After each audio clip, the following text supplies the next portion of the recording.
Jerry Mason, Kickin lawyer. So look, this is going to sound kind of harsh because I do represent the client and I'm interested in positive outcomes for them. But I think it's very important that the client understands they can't, that in the client's head, they're the victim. Very often the client feels like they're the victim. And then sometimes they are. Sometimes the cops get it wrong. Actually, a lot of times they do. And the client may actually be the victim. I say this though because the client often wants to tell us the whole story, tell us their perspective, and we listen and we need to know that.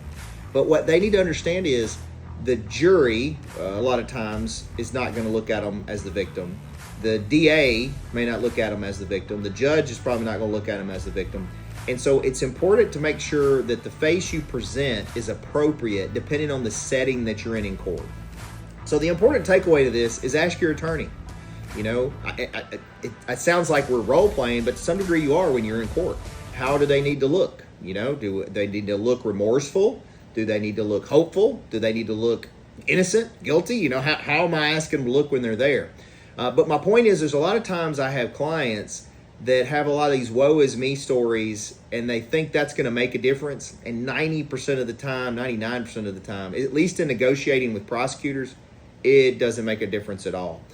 So there's things that we may need to know as their lawyer, but they need to know what kind of face to put forth when we're in court.